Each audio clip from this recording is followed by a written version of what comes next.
Chairperson, Honorable Othilio C. Mina.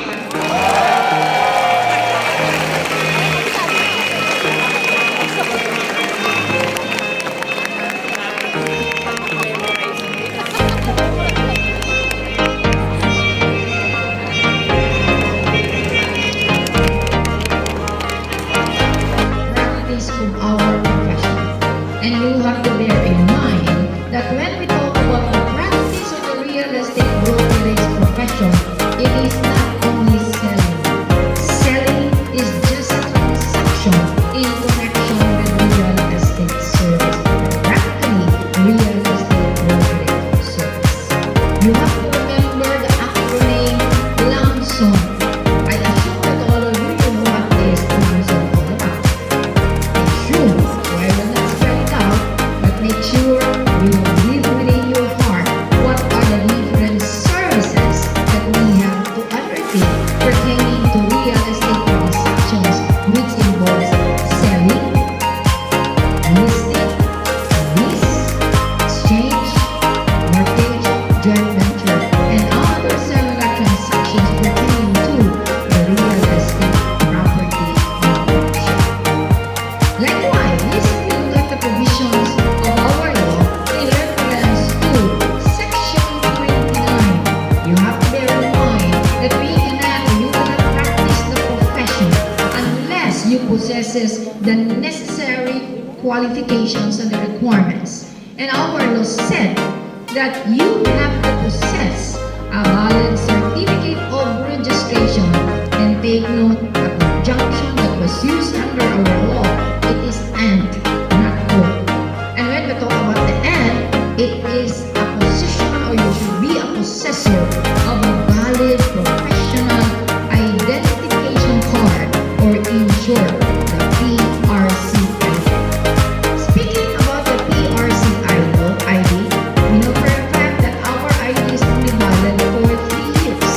And make sure if you continue to practice the profession, being certain that you possesses a valid ID. Otherwise, if you still continue to practice the profession despite the fact that you are aware that your ID has expired, you will be doing it in a legal way, which is now a violation under Section 19 as well as Section 39 of our very own RE 9646.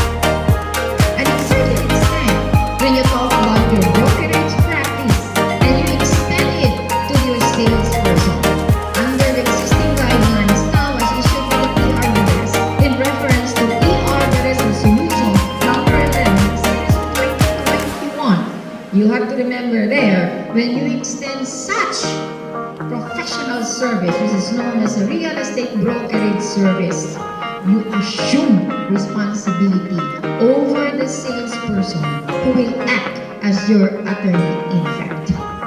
I hope that in the process of your review, you were taught, or even in your undergraduate, you were taught about assumption of responsibility, which is also found in the provisions of our law. Likewise, you have to remember that the board has issued PRBS Resolution number 19, Series of 2019, and this is in consonance with the Code of Ethics and Responsibilities. All of us are mandated to observe and comply the provision of the Code of Ethics. Further, as you will undertake your oath this afternoon, you will be committing yourselves to follow not only the Constitution of the Republic of the Philippines, but as well as all those existing laws that has been issued by the proper regulatory bodies or even other government agency. And not only that, even the provisions as far as PB 957, DB 220, and other related laws when we talk about, you will indulge into the practice of project selling. And not only that, you will also feel that you will follow all the rules and regulations issued by PICC as well as by the PRMS. In the contents of real estate appraisal practice, take note, if you are not a licensed